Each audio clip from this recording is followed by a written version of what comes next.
Sebelumnya, selamat malam. Kembali lagi dengan saya, Zulkurnain Rizky Al-Fajar. Saya di sini akan menjelaskan tentang materi pembelajaran geografi kelas 11. Ini. Nah, sebelum itu mari kita berdoa terlebih dahulu. Dan bagi kalian yang menonton, jangan lupa cuci tangan. Oke, kalau sudah cuci tangan, kita akan menjelaskan lagi. Nah, apa yang akan saya jelaskan ini tentang materi konsep wilayah dan tata ruang. Apa sih itu konsep wilayah dan tata ruang? Nah, sebelumnya saya mau unboxing dulu. Unboxing ini spidol saya kan baru, saya buang saja, tidak cinta lingkungan gimana. Saya coba licin ya, ini memang papan tulis saya juga baru, tapi saya nggak beli itu, nggak beli penghapus pakai gombal, nggak estetik sama sekali. Nggak apa, yang penting pembelajarannya masuk. Oke, apa sih itu konsep wilayah dan tata ruang?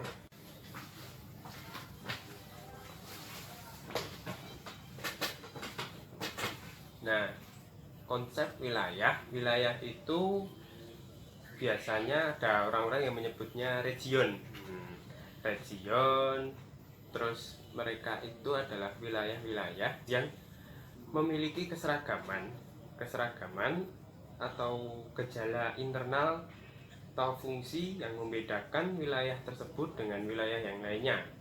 Keseragaman bisa kalau kita berbicara tentang geografi ya tentu keseragaman wilayah yang secara sosial dan fisik.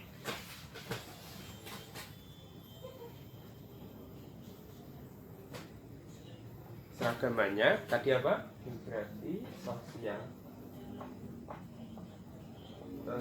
dan fisik. Oke.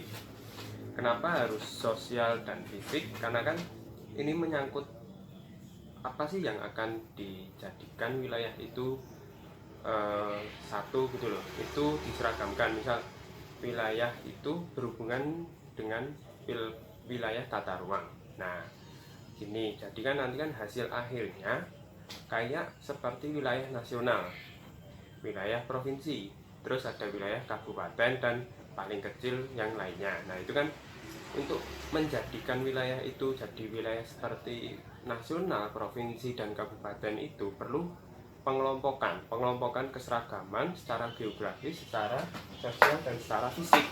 Nah, sosialnya apa saja? Sosialnya itu ada perekonomian, terus ada, saya tulis ekonomi, terus ada pemerintahan dan kebudayaan.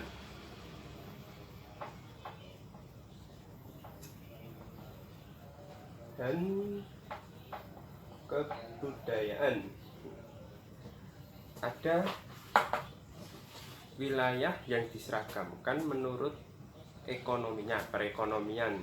Nah, terus ada wilayah yang diseragamkan secara sosial menurut sistem pemerintahnya. Terus ada menurut kebudayaannya. Apa sih itu, nanti kita akan kulik lagi. Nah, nanti fisiknya itu apa? Fisik itu ada wilayah yang diseragamkan secara fisik, berarti kan iklim. Iklim. Terus apa lagi? Kesamaan bentuk muka bumi, topografi yang disebutnya ya. Kesamaan topografi, kayak topografi yang datar, topografi yang bergunung-gunung, tidak datar. Terus ada lagi secara lokasi geografis. Menurut lokasi geografis itu apa? Nah, kayak itu saya tulis.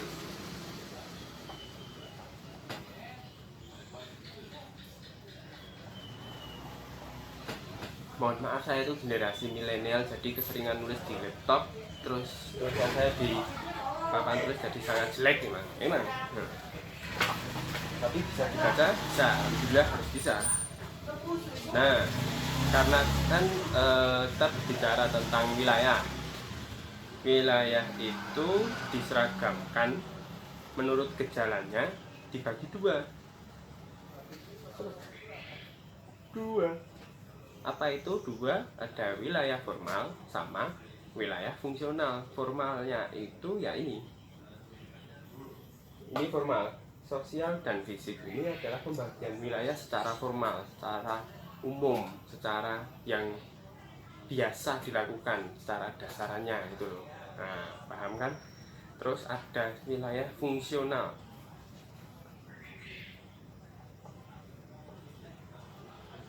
Formal, fungsional. Fungsional itu apa? Fungsional itu ya secara fungsinya, fungsi dari wilayah itu apa, saling melengkapi. Misal gini, nah dari wilayah satu dan wilayah lain memiliki kegiatan yang saling melengkapi. Maksudnya saya ambil contoh, itu ada wilayah yang memiliki pusat ini pusat, anggap saja lingkaran ini wilayah. Nah, ini adalah wilayah yang jadi pusatnya. Terus wilayah yang sekitarnya, walaupun bentuk sosial dan fisiknya itu tidak ada yang seragam, tidak ada yang sama, tapi mereka menjadi wilayah fungsional. Wilayah ini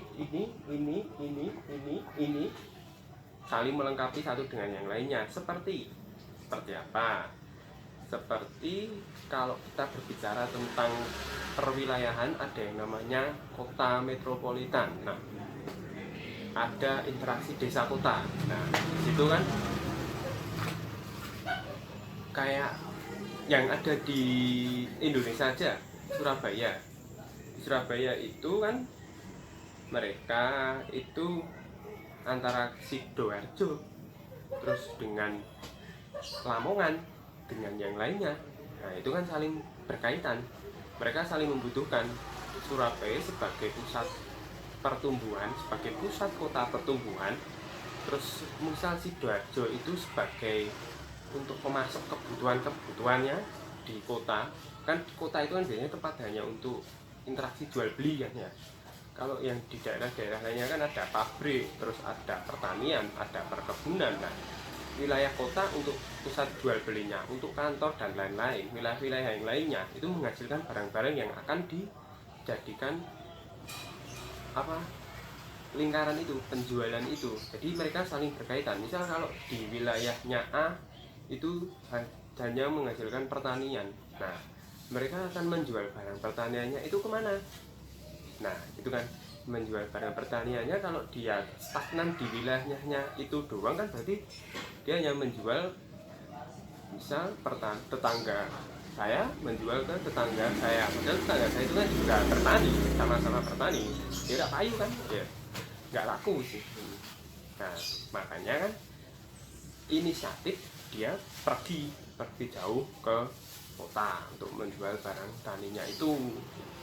Jadi lambat laun dari interaksi itu menghasilkan wilayah yang saling berinteraksi, kemudian menjadikan fungsi wilayahnya itu menjadi wilayah fungsional, fungsinya untuk seperti itu. Nah, untuk wilayah formal dulu. Wilayah formal tadi, kalau fungsional mungkin sudah saya jelaskan gamblang. Nah, untuk wilayah formal tadi kan saya masih menggantung ya, belum saya jelaskan. Nah, wilayah formal itu kalau fisik itu kan di topografi. Misal nih, kesamaan topografinya. Kesamaan topografi itu kan ada, misal terus ada jenis batuannya, iklimnya, vegetasinya apa, itu kan fisik ya kan. Seperti contoh, kalau wilayah yang secara fisik itu penggabungan wilayah yang secara luas, fisiknya semua sama, kayak di Kendeng. itu Gendeng dan terus sampingnya Rembang, Pati, Mesti, Blora, Sidoarjo. Itu kan wilayah yang berderet memiliki pegunungan-pegunungan kars atau kapur. Nah, jadi dikategorikan wilayahnya itu wilayah pegunungan kapur karena fisiknya sama. Dan juga wilayah dari Semarang sampai Kendal di bagian utara itu wilayah apa? Banyak pantai panjang, ya kan? Gak usah Semarang sampai Kendal, Demak, Semarang Timur sampai Semarang Barat, Mangkang, ya kan? Nah kan isinya pantai-pantai semua, dikategorikan sebagai wilayah pesisir sepanjang itu kan. Nah terus dikategorikan lagi di Semarang itu di bagiannya ada juga wilayah yang memiliki lahan mangrove yang sangat luas. Lahan mangrove-nya itu menjadi ekosistem. Nah, tapi kan dia mangrove itu tumbuhnya dari kelurahan 1, kelurahan 2, kelurahan 3, jadi banyak dulu. Berarti itu bisa dijadikan wilayah vegetasi mangrove seperti itu. Terus sosial budaya. Nah, sosial budaya itu juga ada lagi. Misal di budayanya suku apa ya? Budaya kalau ini kan pasti masih zaman dahulu. Kayak suku Asmat, kayak suku Dayak, wilayah suku Dayak di Kalimantan. Ngeri ya, perang. Enggak, sekarang udah enggak perang. Terus ada wilayah yang sosialnya dikategorikan sosial sebagai wilayah perekonomian, wilayah industri. Nah, wilayah industri itu kayak apa sih? Kayak kita, karena kita kan mahasiswa Semarang, kita ambil contoh di kawasan Tugu, kawasan industri, nah di situ kan banyak industri, Ngalian, Rono, arah Mangkang, kan banyak wilayah-wilayah industri itu kan. Nah itu kan pabrik-pabrik karena pabriknya banyak banget dijadikan wilayah industri. Biar apa? Ya kan biar nggak bersatu dengan wilayah pemukiman. Kan limbah-limbah pabrik itu kan berbahaya kalau bercampur dengan pemukiman. Makanya wilayah industri dijadikan satu gitu. Terus ada wilayah yang dijadikan wilayah formal itu karena pemerintahan. Ekonomi udah, kebudayaan tadi juga udah. Pemerintahan ini sekarang, pemerintahan itu kayak ya yang saya tadi bilang, wilayah yang pemerintahan, misal pemerintahan daerah. Nah, kalau kita mau menengok sejarah, wilayah yang dijadikan pemerintahan itu dijadikan wilayah formal itu kayak apa? Kayak wilayah Yogyakarta, wilayah Kesultanan Yogyakarta itu kan pemerintahan. Jadi satu Jogja itu wilayah pemerintahnya satu Jogja itu. Udah wilayah formal, wilayah fungsional, udah semua ya. Lanjut, kita lanjut. Nah terus saya hapus dulu pakai gobal. Ada wilayah perkembangan dari konsep wilayah itu. Ini kan sudah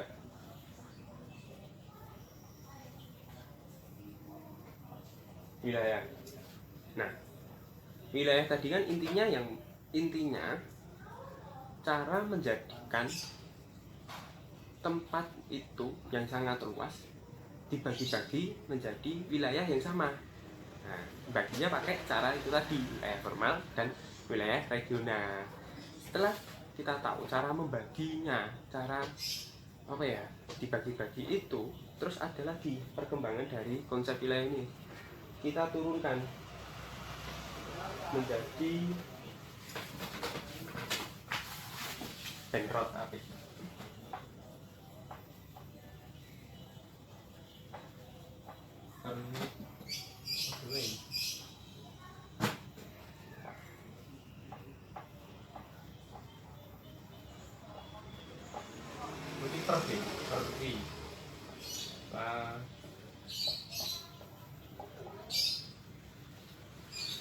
Better than perwilayahan itu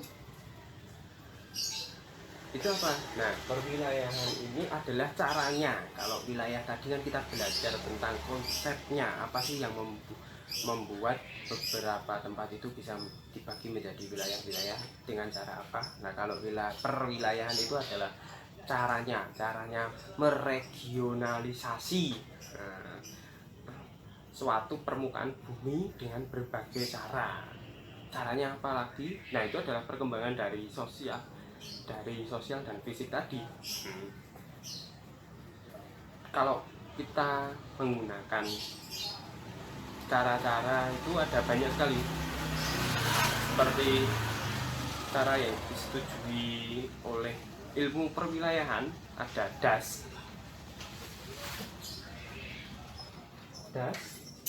daerah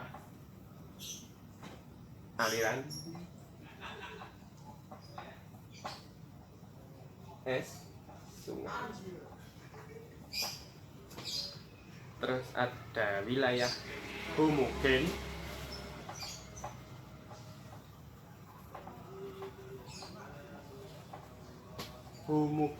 atau memiliki suatu kesatuan yang sama. Terus ada wilayah apa lagi?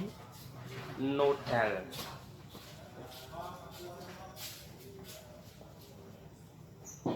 Ada wilayah metropolitan dan pengelolaan.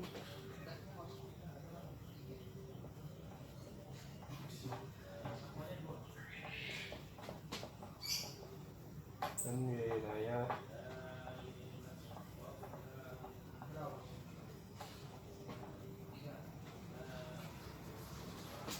kelihatan nggak? Kalau kelihatan ya ini sama bisa di apa ya? SMA itu kan yang penting kita pelajari dulu konsep-konsepnya. Itu sebenarnya wilayah itu untuk apa, pembagian perwilayahan itu apa, pembagian tata ruang itu untuk apa, terus cara-cara itu membaginya seperti apa. Itu ya, mungkin karena saya sudah haus, saya cukupkan saja pembahasan kali ini. Semoga bermanfaat. Billahi taufik wal hidayah. Wassalamualaikum warahmatullahi wabarakatuh. Stay home, tetap di rumah, pakai masker kalau keluar, jaga kesehatan. Kalau yang puasa ya puasa.